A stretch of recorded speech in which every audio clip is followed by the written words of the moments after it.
Hello and welcome to Vulgar History, a feminist women's history comedy podcast. My name is Anne Foster. I'm a historian and an author, and I've been curious about the Tudors since I was a small child. This season on the podcast, we're talking about the notorious Tudors, who they were, the times they lived in, and what was happening elsewhere in the world at the same time. Today's episode, we're going to be talking about Anne Boleyn's family and her home. It's not the Anne Boleyn episode yet. There's so much background that'll be helpful for when we eventually get to our Anne Boleyn episode. The timing of this is so perfect because Tracy Borman has a new novel out called The House of Boleyn. So this is a book that tells the story of Anne Boleyn and her family, but from the point of view of what was happening at her house, which is a beautiful house you can visit now called Hever. And so it's taking the story of Anne Boleyn and Henry VIII, but it all takes place at this house. So kind of what the people who are coming and going, so you get to really know who her family is and how that affected what happened to her. And I think this book also explains, it's a novel, but you learn so much. Tracy's a historian as well. You learn so much about the history of the family and how they rose up and how this family got to the levels that they did and how they then fell. And if you pay attention, you'll see the connection between the Boleyn family, one of the stories we did last series about the Regency era. If you don't notice it, I'll clue you in after the episode as well. But I do want to just explain Tracy Borman is Chief Historian of Historic Royal Palaces, Chief Executive of the Heritage Education Trust, Chancellor and Professor of Tudor History at Lincoln Bishop University, as well as being the author of many highly acclaimed books, both fiction and nonfiction, mostly taking place in the Tudor and or Stuart eras. And I was really pleased she agreed to come be on Vulgar History to talk about her fantastic new novel, The House of Boleyn. So I'm joined today by Tracy Borman, author of the new novel, The House of Boleyn. Welcome, Tracy. Hi, thank you so much for having me. I'm excited to get into this. I'm really excited to talk to you about this. I was able to read an early copy of the book, and I love my job knowing that I can read a book and that I'll get to ask all my questions to the author, and I have lots. Oh, good. Oh, I'm really pleased you're able to read it ahead, because it's obviously not quite out yet where you are. So yeah, I'll look forward to discussing it and hearing what you think about some of those, the women in particular. I think really interesting. Exactly. Just so everybody knows, can you give sort of how do you explain this book to people, The House of Boleyn? What's it about? Okay, so what I usually say as the pitch over here in the UK, and I hope it translates okay, a very popular series over here called Downton Abbey. Oh, yes. So it's a kind of household and it's upstairs, downstairs. I basically say it's Downton Abbey meets the Boleyns, because the House of Boleyn, it's a slight play on words in that the House of Boleyn is obviously, that's the way you say a kind of family. But also it is literally the House of Boleyn, because the novel is entirely set at Hever Castle, which was the Boleyn's absolutely beautiful fairy tale castle in the Kent countryside, so sort of southeast England. And the action doesn't really leave Hever, or not for any length of time. It certainly doesn't follow the Boleyns to court, because I wanted to give a new take on the Boleyns. And that can be a tall order because it's a familiar story. But I thought I wanted to show them as they really were, not when they're being clever courtiers and putting on a show, but as real people, a real family struggling to survive. And I thought, placing them in the home where they felt safe, they could let their guards down, was a great way to achieve that. And it also enabled me to not only immerse myself during the research, but hopefully immerse my readers what it was like living in a place like Hever Castle in the 1520s and 30s, and really the sights and sounds and smells, all of that. I wanted to make it very atmospheric. So yes, it is the story of the Boleyns, the kind of rise and fall, but yeah, told through a different lens, I hope. What I was also able to do is not just focus on the family above stairs, but weave in lots of different characters below stairs, the servants. And that's when I use my imagination, because actually we know very little about the real servants at Hever. So yeah, it's this kind of upstairs, downstairs world that I hope to evoke. Well, and what's immediately by setting it in Hever, what I found so fascinating is, the story of Anne Boleyn and her family has been told many times, but it's always through a lens of at court. What are they up to there? Which is not their home, and also her whole family didn't travel there with her. Usually we Yeah. just hear about her father and maybe her uncle, but pivoting it over to the house, we get to meet the people she grew up with because Hever is where Anne Boleyn spent so much of her time. So what I would love, because I learned so much, and it's funny because it's a novel, but obviously you did lots of research. I learned a lot about Anne Boleyn's genealogy Oh, great. from Yes. this Oh, book. good. Yeah, because I did a lot of research into the Boleyns for this novel. I've spent a lot of my career researching and writing and talking about Anne Boleyn. I used to say it was my ambition to get through a whole day without saying her name because she's so prevalent a lot of my life. But the other Boleyns, the sort of lesser known Boleyns, not so much. And I really became hooked with their story, and as well as this great myth that the Boleyns were nobody until Henry plucked them from obscurity and made them famous. In fact, they were a well-established family. They've been on the rise for the best part of 4 centuries. French came over with William the Conqueror in 1066 and steadily built up their wealth, their connections, and were already moving in royal circles, almost 100 years before Henry VIII came to the throne. So, yeah, they certainly weren't these kind of nobodies that history tends to like to think they were. And one of the women who really fascinated me the most was Anne's paternal grandmother, Lady Margaret Butler. Okay, I need to say you introduced me to Lady Margaret Butler in this book, and I am a huge fan now. Oh, What a great. woman, what a figure! And I can we start with her because she's from Ireland. I Yeah, don't know how many people know that Anne Boleyn has this Irish connection to the Butlers, who are still a very prevalent family in that area where she's from in Kilkenny. yeah. I don't think people do know this Irish connection, the ancestry of Anne Boleyn. But yes, it was hugely important because Margaret, and I'm so pleased you liked her because Oh my honestly, gosh. she was probably my favourite. I shouldn't have favourites, Yeah. but she was. What Margaret did for the Boleyns was to introduce some much needed pedigree because the Boleyns were doing well. As I said, they're kind of building up their prosperity, their royal connections, but they were slightly looked down on as new money or trade, if you like. They weren't all that aristocratic. So it was Geoffrey Boleyn who, in the 1400s, decided to make this prestigious marriage for his son William to this Irish heiress, Lady Margaret Butler. She was the daughter and co-heiress of the Earl of Ormond, one of the most distinguished noblemen in Ireland. Their home was beautiful Kilkenny Castle in the Republic of Ireland. And this was a masterstroke by Geoffrey Boleyn securing this marriage for his son because that's when you really get this injection of blue blood into the Boleyn family. And Margaret as well was a huge influence on the Boleyns. And she and William had numerous children. There's really a sense of establishing a dynasty once Margaret comes over. And she remains with her son Thomas, her eldest son Thomas, until the day she dies, because her husband dies. Thomas becomes head of the family, and he obviously adores his mother, so he keeps her close. And I think she's been lost to history, but I think she would have been a pivotal influence on Anne Boleyn growing up to have this matriarch, this landowner and titled Irish heiress. I mean, she would have, her will would have been law, I think, at Hever, really. I don't want to give too much away, but then something pretty catastrophic happens to Margaret in the year 1519. And I can tell you that was not fiction. I did not make up. Honestly, I when that happened, listeners, you can read the book and find out. But I was like, wait a minute. So, well, because Yeah, in this book, I wasn't sure what is fact and what is your yeah. imagination, because these Margaret is a character I didn't know at all. So I knew that she existed, but I did have to fact check that because I thought, oh, that's a turn.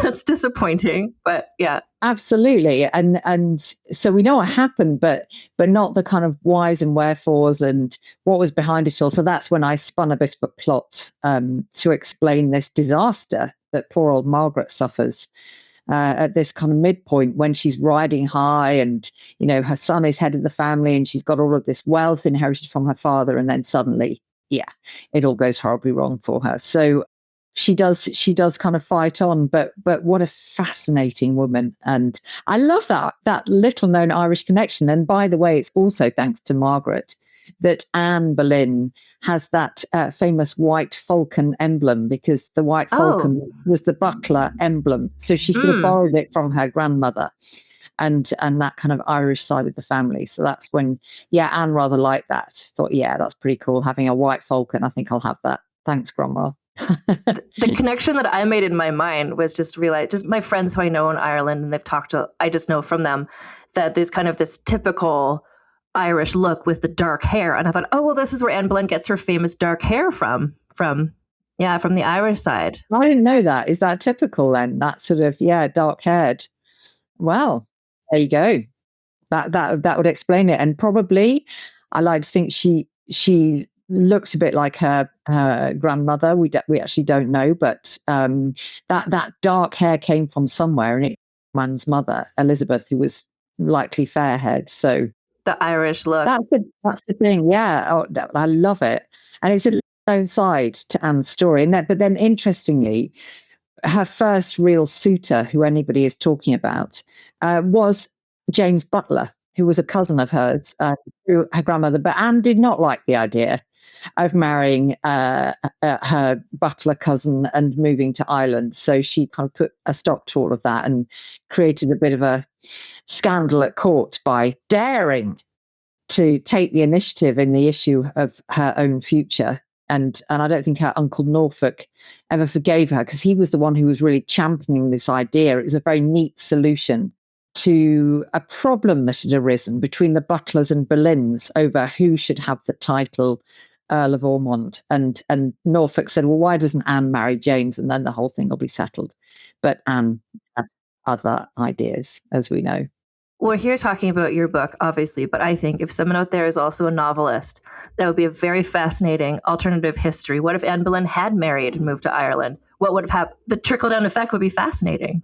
Can you imagine? There are so many what ifs in the story. And also, what if she'd been allowed to marry the man she'd chosen? Henry Percy, the son of the Earl of Northumberland, who was a great catch, actually. And in fact, so great a catch that Cardinal Wolsey stepped in and said, no, come on, you're aiming too high, Anne. You can't have him. At that point, yeah. Yeah, exactly. But one of those great what ifs. She might have just lived a very long and happy life. Who knows? Had lots of sons.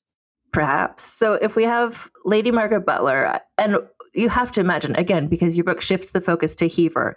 And so we're seeing who are the people who were there when Anne Boleyn was coming of age. So I have to think, and I think you do too, that seeing this indomitable matriarch would rub off on Anne to see, like, okay, women's roles can be powerful. They can be decisive, right? Yeah, absolutely. It can't have failed to be an influence because it was very rare for women to be heiresses in this period, to inherit land and property.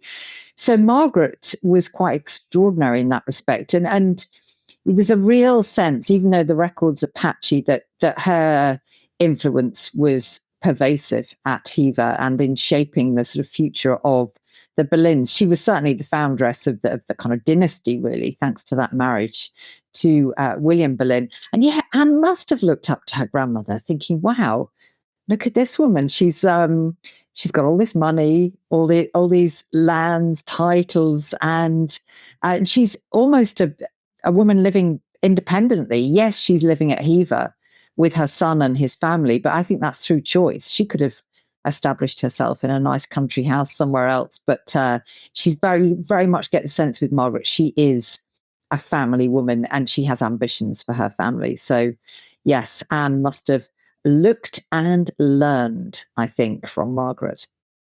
But if we look at her mother as well, which again, this is, as a women's historian, I loved learning about the women in her family from your book, because so often when we see Anne Boleyn at court, it's just her father and her uncle. Those are the only Yeah. Boleyn relatives that we ever see in TV or film or fiction usually. So I was excited to learn more about her mother. So what can you tell us about Elizabeth Yes. Howard? So again, just like Thomas's father married into aristocracy, so did Thomas himself. So Elizabeth Howard, she was the daughter of the second Duke of Norfolk. I mean, the Howards, they're synonymous with power in the Tudor period, and they'd been close to the crown for centuries. It was a very, very distinguished family, and so Elizabeth brought that pedigree. So this is when really this match really starts to propel the Boleyns into the higher reaches of society. And like her mother-in-law, Margaret, she was very good at establishing a dynasty. Thomas later reflected, she gave me every year a child. So they seem to have had loads of kids, but of course, only three Boleyn siblings survived to adulthood, they being, and not necessarily in this order, but Mary, Anne, and George. We do know, though, at least two other boys were born to this marriage of Thomas and Elizabeth, but that there are memorials to them in the church next to Hever, and also in the church next to Penshurst Place, intriguingly, which was really the Boleyn's neighbour, the Duke of Buckingham's place. So it could have been other lost Boleyn children. Likely there were, but on the one hand, Elizabeth, yes, she ticked the box, the number one box for a wife. You know, you've got to give your husband lots of heirs and spares, and she seems to have done that, including the vital male heir, George. And she does stay close to her daughter Anne. So when Anne starts to rise to prominence at court, her mother goes with her. Henry arranges for Elizabeth to have apartments close to her daughters, and it seems that they're quite a unit, her and Anne. So again, another influence on Anne growing up, and then when she's in her kind of heyday. I would say that my portrayal of their relationship is quite negative in my novel, because that it's all about opposites. When you're writing fiction, heroes and villains, good and bad. You have Anne in my novel being very close to her father, so I had to juxtapose that with her not being quite so close to her mother. But the fact is, she probably did get on pretty well with her. Certainly, Elizabeth Boleyn was close to her daughter Anne during her rise at court. So, interesting woman. Now, it was rumoured that Elizabeth Boleyn once had an affair with Henry VIII himself. And this is something he always strenuously denied, because people said, oh, you've had an affair with Mary Boleyn, Anne's sister. Now you're after Anne. And also, didn't you have an affair with her mother? And Henry always said, never with the mother.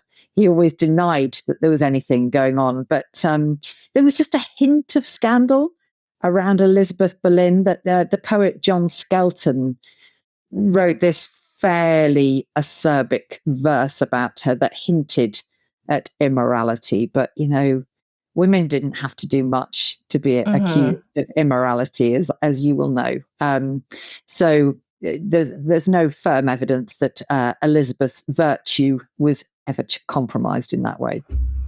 Well, and something that comes across in your novel, and I've heard some of the other interviews you've given talking about it, is this charisma that the Boleyns all had. So when you think about someone like Elizabeth, maybe clearly people noticed her, whether or not she was doing these scandalous things, and had it like, can you talk a bit about this Boleyn? So you've described the heiresses married in, and they're this up and coming family, but the people themselves, like, people were drawn to them. Like, all of them. Yeah, they were. And I do believe they must have had charisma in spades, because they made it all the way to the very top, the dizzying heights, and they stood out at court. And yes, they were clever and brilliant people, and very skilled political operators, but so were lots of other people at court. So what made the Boleyns so special? And with Anne, and I'm sorry to bring it down to physical appearance, but people were at pains to point out she's not beautiful. It's not like this absolute stunner walks into Henry's court and, everybody is completely under her spell. She's not conventionally beautiful. That dark hair is not fashionable. It's all about blondes and pale skin, and she's sort of swarthy, as she's described. But she has this sort of self-confidence, this literal je ne sais quoi from the years she spent in the French court before coming to England. And she's I think that carries through into the rest of her family. They seem to have that charisma, that perhaps irreverence. They're not afraid of the king. They're not afraid of figures of authority. They don't kowtow to them, even if they outrank them. There's a little bit of cheek there, and I think people like Henry can't resist that. And another example of him not being able to resist somebody irreverent is his all-powerful minister, Anne's future nemesis, Thomas Cromwell, who is definitely a commoner, but everybody talks about how cheeky and kind of charismatic he was.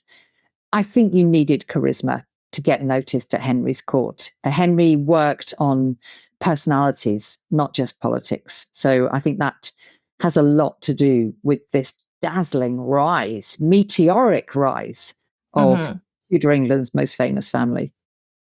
Well, and even I think if we're talking even before Henry begins pursuing Anne Boleyn, like the Boleyns, as a unit, like the family they're really stepping up, which is, can you talk about Hever, the house itself, and how they acquired this beautiful palace? Yes. So the Boleyns acquire Hever in the 1400s. It was originally in the 1380s, which it was quite a turbulent period in English history. Something called the Peasants' Revolt, and that started in close to Hever Castle, and they were rebelling against this new tax that the government had introduced. And John de Cobham was the original owner of Hever, and unfortunately he was a tax collector, so he had to kind of fortify his house of Hever, and you can still see the 3 portcullises that John put in place at Hever to keep out those revolting peasants, as they were. And then Geoffrey Boleyn, who was one of those who really started to advance the family's fortunes in the 1400s, he acquired 2 properties, Blickling Hall in Norfolk, which the Boleyns were a Norfolk family, really, not originally a Kent family. But Geoffrey also thought, maybe we should get a place a bit closer to court. And Hever was within a day's ride of the court. And so he purchased it, and he greatly embellished it, made it a sort of luxurious family residence, no longer any need for those portcullises, but they kept them anyway. And then it remained in Boleyn hands for quite some time. And from the year 1505, Hever became the Boleyns' main residence. That's when Thomas Boleyn thought, actually, let's move out of Norfolk and Blickling Hall. Let's take up residence in Hever, because it was just so much more convenient, both for the court. But by then, Thomas Boleyn had a reputation as a diplomat. He was always being sent overseas. And Hever is also a day's ride from the coast, where he was always setting sail. So it's all about location. Nothing changes.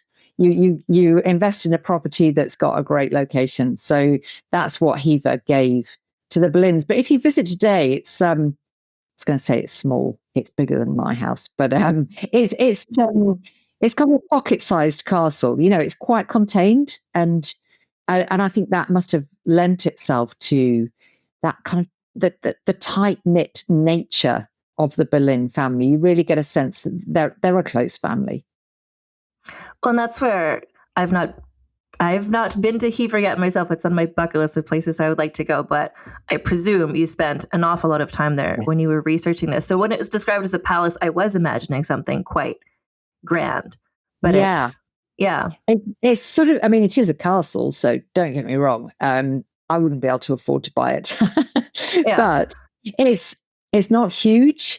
There's probably 3 or 4 bedrooms at most, and just one great hall and a parlor and a great chamber. But it's you can walk around it in 15 minutes. really. If you're whizzing through, it's not one of these great palatial homes.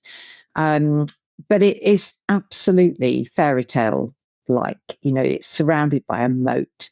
It has the turrets. It has those portcullises I mentioned, and it's magical. It was the biggest joy to spend a lot of time there while researching my novel. And Owen Emerson, one of the curators there, he gave me this behind the scenes tour, which was just jaw dropping, because everyone wants to go in those doors that say private on them, or open up a door in the paneling that you hadn't noticed. And that gave me so many details for the book, including Owen showed me a secret cupboard in Anne Boleyn's former bedchamber, and it's hidden away in the paneling. So of course I had to write that in. That's where she keeps her love letters, not necessarily from Henry, by the way. And so yeah, there was, I think, writing a novel like Hever, when it is so much about place, not just people, there was no substitute for just spending a lot of time there. And they say you should always write a book that's set somewhere that you want to spend time. And I think that's good advice. My next one's going to be Venice, I think, or something like that. Well, I did want to say, you explained at the very beginning, the House of Boleyn, it's the double meaning. It's the people, but it's also the house. And I do feel like the house itself is a character in this book. You bring it to life so vividly. Yeah. Oh, I was wondering, because it doesn't surprise me you had this behind the scenes tour, because this book, there's a scene or a mention of every single corner and crevice in this building, I think. Yes. Yeah. Yeah. And that was music to my ears when he said about it being a character in the book, because literally that was my stated aim in my proposal when I was pitching this to the publishers. I said, I want Hever to be a character, not just a backdrop with the occasional mention. It has to be pivotal. It has to be there, and readers have to feel it, and sort of get the texture of Hever. So thank you. That's joyful. I'm just curious. I'm just imagining if I was in your shoes, walking around the house and being shown all of these not secret passageways, but different corridors and things. Was your mind just worrying oh, somebody could overhear something here? And so you're just imagining the scenes that could happen. Yeah. Absolutely. And as I was going around with Owen, for example, saying where would Anne have been reading all these love letters that Henry sent her? We still have 17 of them in the Vatican archives, intriguingly. So, which rooms? And so Owen we said, okay, well, let's go in the best bedchamber, great name, which probably Anne had once she'd caught the attention of the king. She gets an upgrade in her home. She gets to sleep in a better bedchamber. But also, Owen took me up on the roof of the castle. I always love a castle roof, despite my fear of heights. And he said, you can imagine Anne up there, watching as the messenger is riding towards Hever with these letters. And so he got really into it, kind of imagining scenes with me. So we were able to concoct a few of those together. But it got so that I knew the castle so well that even when I was back here where I am now at my desk where I write my books, I was able to just kind of close my eyes and imagine it. And then, of course, I took millions of photographs. So I had a lot to look at, and I tried to describe as many of the sort of original features as I could. So yeah, it was so much fun. I found myself kind of missing Hever once I'd finished the novel. It's I quite enjoyed inhabiting that world for a few years. Well, and I don't think this is going to spoil anything in your book, but guess what? Henry VIII is drawn to Anne Boleyn and begins pursuing her. I think that's widely known. And in your book, and there's also been some other recent books coming out that are sort of presenting it not as Anne Boleyn, this seductive temptress, luring him in. And it's always in those other older books, nothing against them at all, but the portrayal is often her father was almost pimping her out to try to get. And your book, what I feels more true to me is that she got his attention and she didn't want it, and she's trying to get rid of him. Yeah, exactly. History has painted it in a very odd way, predictable way, perhaps. These older history books are products of their time, I think, and so of course, Anne Boleyn, just like her cousin Catherine Howard, they have to be the kind of scheming seductresses, stealing the man away from his lawful wife. Whereas you're quite right. I don't get a sense Anne wanted Henry at all and wanted to be married to him. And definitely, there's no evidence. In fact, there's a lot of evidence to the contrary that Thomas Boleyn was basically using his children as collateral damage in his rise to power and pushing Anne into the king's path so that he would be, greatly enriched by this, whether it's an affair or a marriage. Not a bit of it. I think, Thomas Boleyn's already had one daughter ruined by Henry. Mary has an affair with the king, and she's left with her reputation in tatters and possibly an illegitimate child by Henry. He doesn't want the same sort of thing to happen to Anne. And even he doesn't want marriage because Thomas has worked at Henry VIII's court since the beginning of the reign. He knows how dangerous the king is. You wouldn't want that for your cherished daughter. And I think, it wasn't just a deliberate ploy. The fact that Anne keeps going back to Hever during the courtship, and that's been presented as, treat him mean, him keen, keep playing Henry hard to get. Yeah. Exactly. And it's like, no, I think genuinely she wanted to get away from him and go back to Hever where she felt safe and where she could be with her father and other family members and sort of, plan the next move. How am I going to get out of this? And it's only when it became inevitable, really, there's only so long you can say no to the king, that, okay, Anne decides to make the best of it. And, she has ideas for her queenship. She's not just going to be the producer of heirs. She wants to make a difference. And so I suppose that's the payoff for Anne. She doesn't really want to marry Henry. I don't think for a moment she loved him. But she decides to make the most of the position. And now for a quick advertising break. And we're back. Can you put into context, just because last week on the podcast we were talking about Catherine of Aragon and now we're talking about the Boleyn family, how no one would have thought that any of this would happen, that he would end the marriage to Catherine of Aragon, let alone that he would marry a non-royal. So it couldn't have been.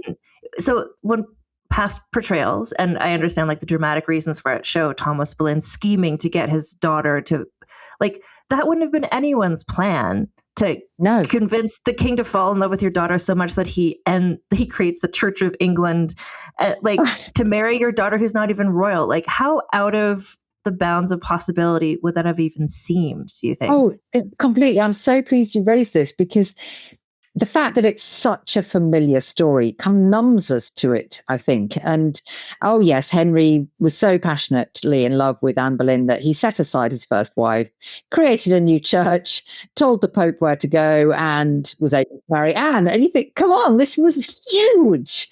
And I don't think anybody believed Henry was going to go through with this. Most of all, Anne, probably. And that's why she kept him at arm's length, because, well, I don't want to be a mistress, and clearly this marriage isn't going to happen. Come on, get real. And then it does happen. And then there are shock waves across the country and indeed across Europe, because this thing is unprecedented. England has been loyal to the Roman Catholic Church for centuries.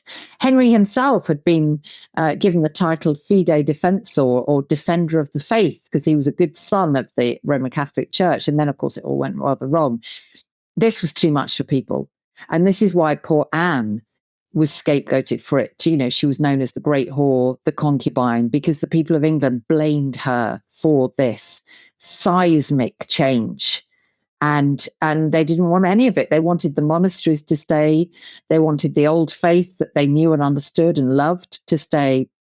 And they certainly didn't want an end to the marriage of Henry and a queen who they adored. I don't think even, those who quite liked the new reformed religion thought that Catherine of Aragon should have gone the way she did. She was very, very widely liked and respected. So yes, shocking. And we mustn't lose sight of that just because it's become such a familiar tale. Oh, exactly. I think and I would imagine that's a challenge for you as well, to be writing. When I was reading your book, I'm like, oh, here we go. It's like, you can't not include that part of the story. But I always even when I read a nonfiction book, I think maybe it'll all work out. No, it still doesn't. So did I. When I was writing it, I was thinking, oh, actually, if Anne just does that, and maybe she could, and it's like, what's going to happen.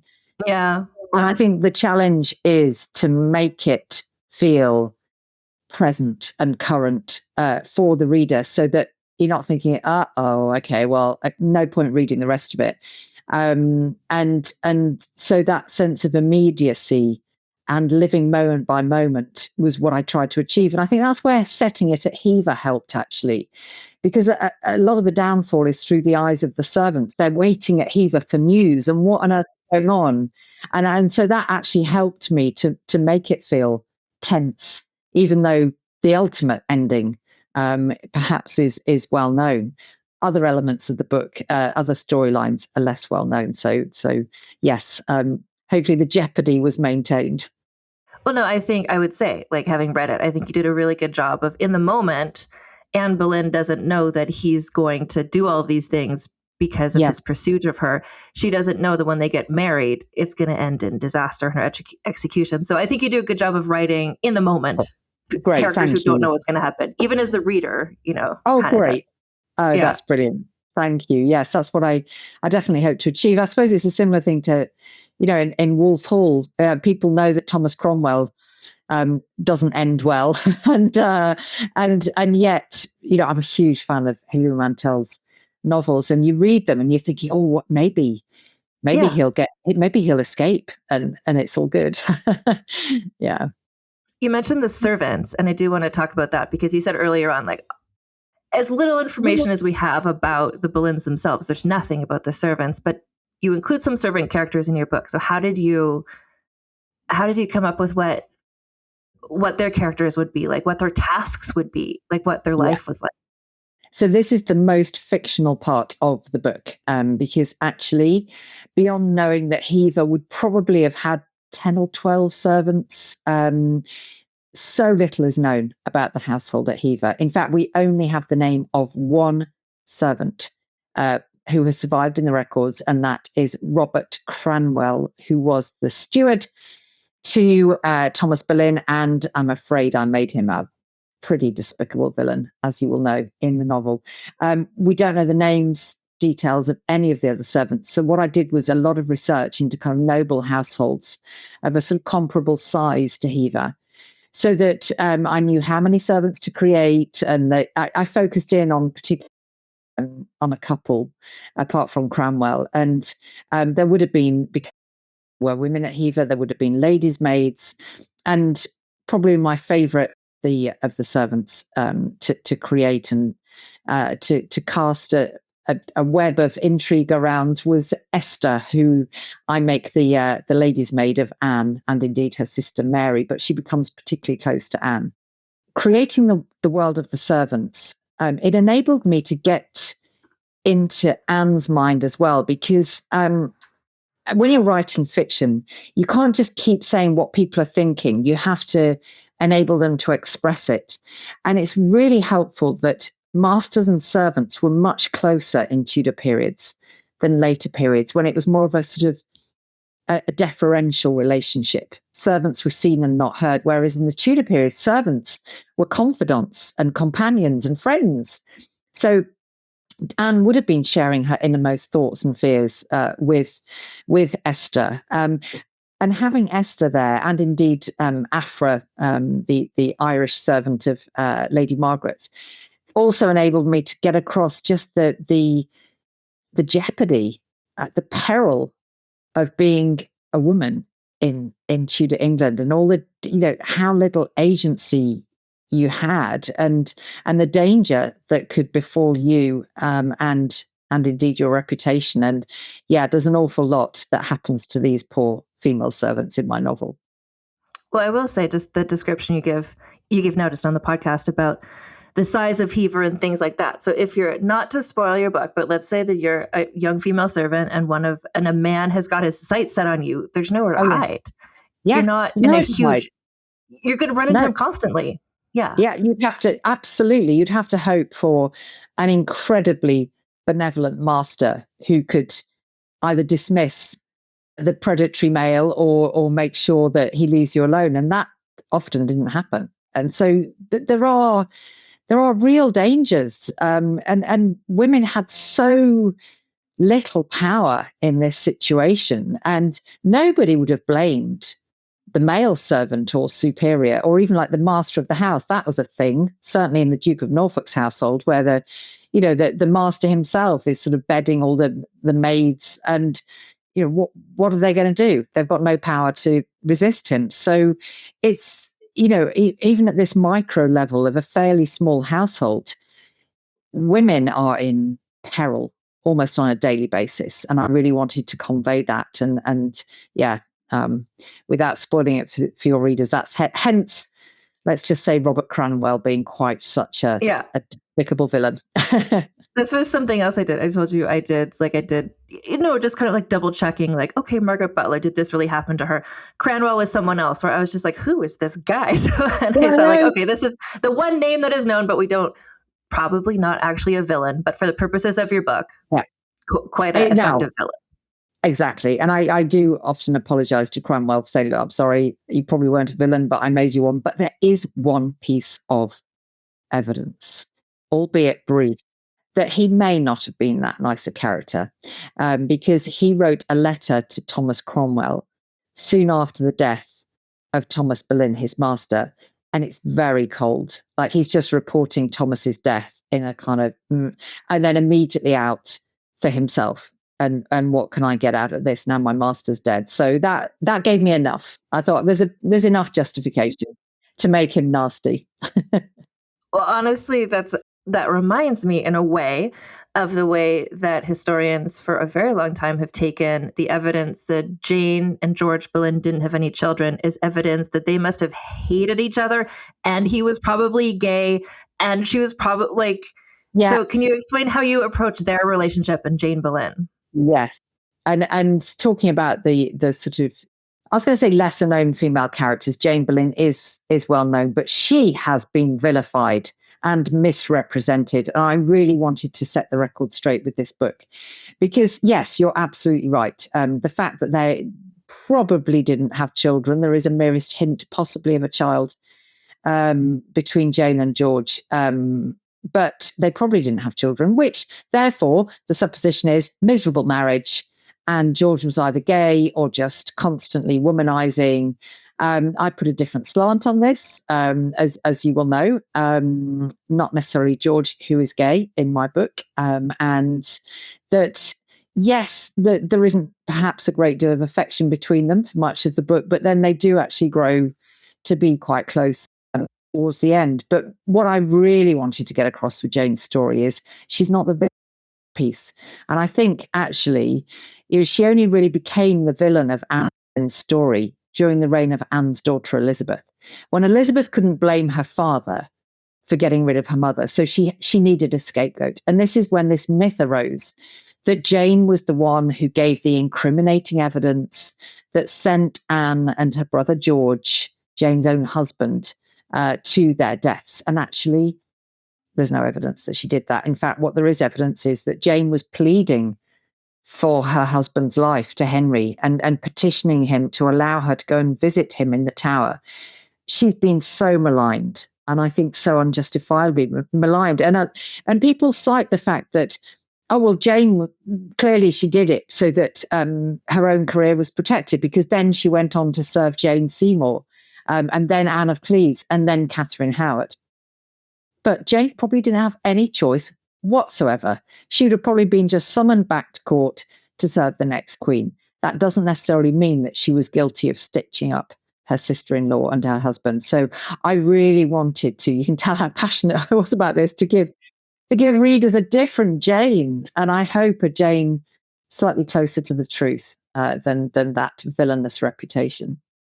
And I think that's something else too, that when you're Elizabeth or anyone, like, looking back, you can be like, okay, well, maybe this is what she wanted because this is how her life turned out. But that would have been preposterous to think that Jane Boleyn would marry George and think, here's what I'm going to do. I'm going to give this deposition, and then that will mean that Anne and George will be executed, but I, Jane Boleyn, will get this good job. Like, that's not a plan.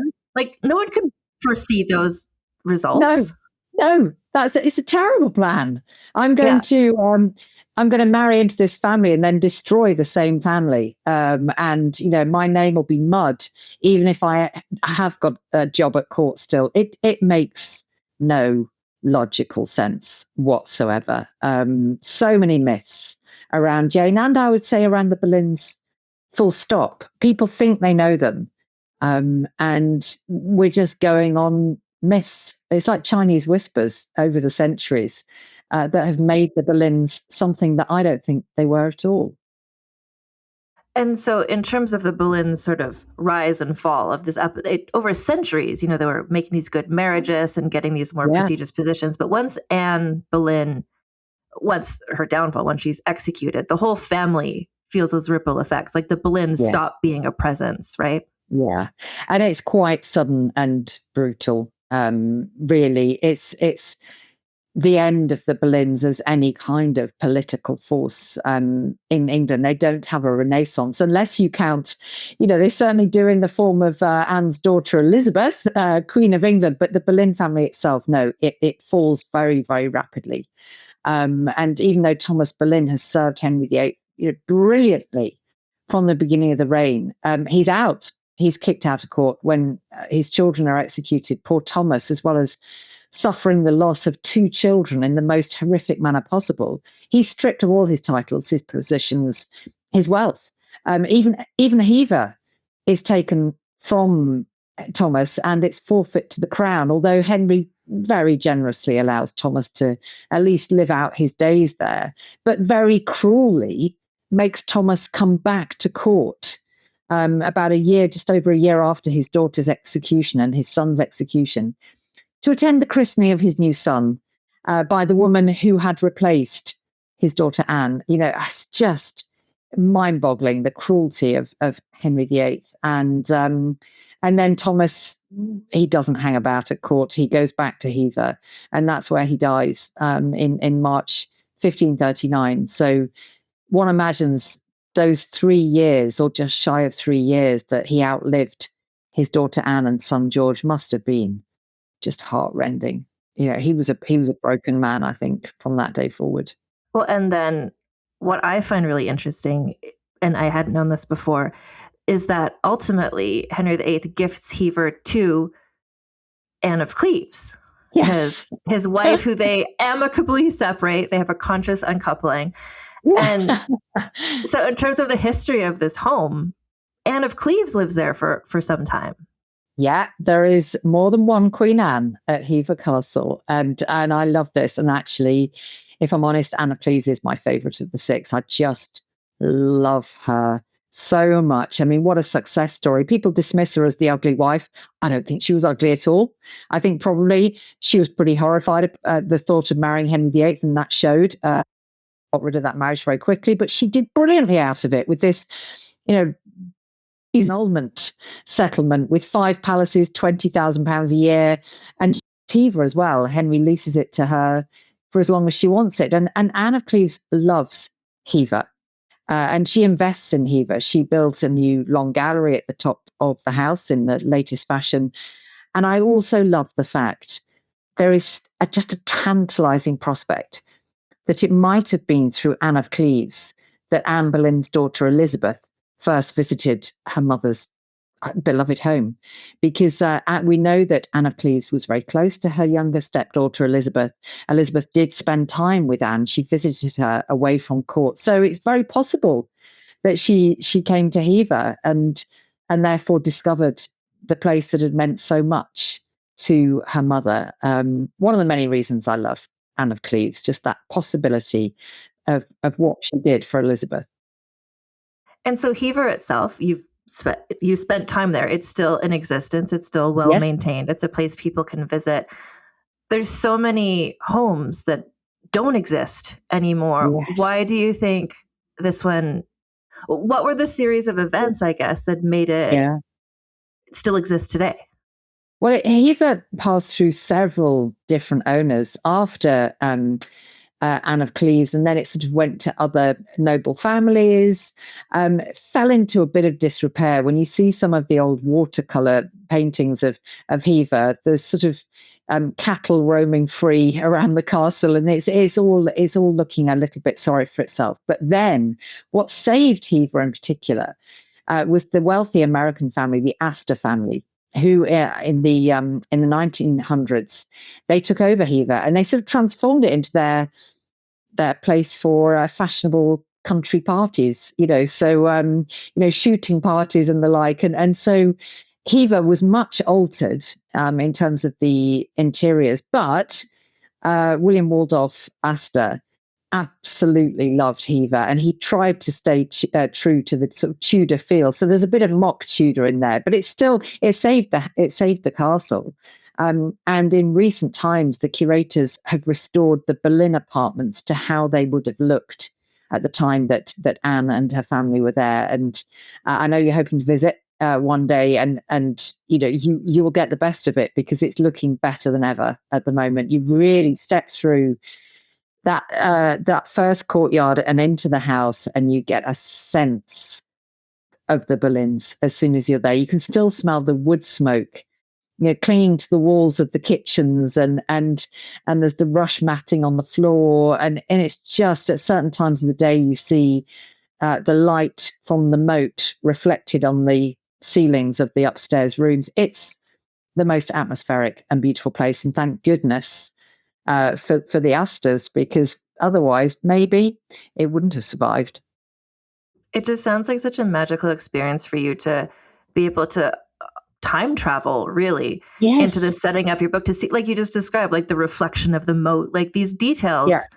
I don't think a novelist could think of that unless you were in the house and you saw it happening. Exactly. Yeah. You have to have an incredible imagination to be sitting just at your desk and thinking about all these things. So yeah, it was so inspiring for me.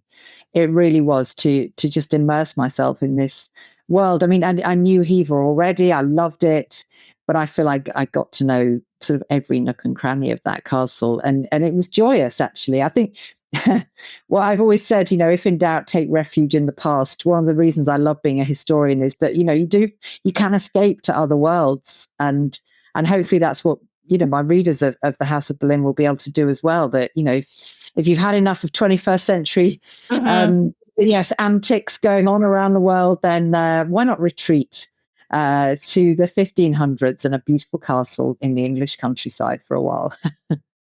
Well, thank you so much for joining me on the podcast today. Do you have, your book is just, when this comes out, it'll be just available now in North America.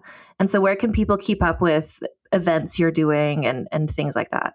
Sure. So I'm on social media, Instagram, I'm Tracy.Borman, and X, I'm at Tracy Borman. I basically on all the platforms. I also have a website, which is tracyborman.co.uk, where I list what I'm up to, events, new books coming up. So yeah, it's pretty hard to escape me, I think, at the moment. I'm really on the House of Boleyn trail at the moment. Yeah, exactly. And I have to presume that Hever, is there a gift shop there? Like, they would have to be selling copies of this book, I have to imagine. To say they are. And in fact, they've gone one better, because if you go to Hever, they give you a card with a QR code on it. And if you scan that, you can list some of the book as you're touring Hever. And so you get to kind of imagine it in the world of the Boleyns. So yeah, Hever have been amazing. And one of my last events of the book tour is actually at Hever, very fittingly. So I will be telling the story of the House of Boleyn at the House of Boleyn. Oh, that's so perfect. I was almost thinking, you could do a walking tour of the House of Boleyn at Hever, but that's effectively what they're doing with these QR codes. Exactly. So I'm really pleased they kind of they thought of that. I think it's a great way of sort of tying the past and present, and helping visitors to imagine this world without sort of going around it with their heads in a book. They can listen, and so I think that's going to be quite effective. That's wonderful. Well, thank you so much again for chatting with me today. Oh, it's been a joy. I think a sign of a good podcast is how quickly the time speeds by. And this one has felt like about 5 minutes. So thank you. It's been a joy. Thank you so much.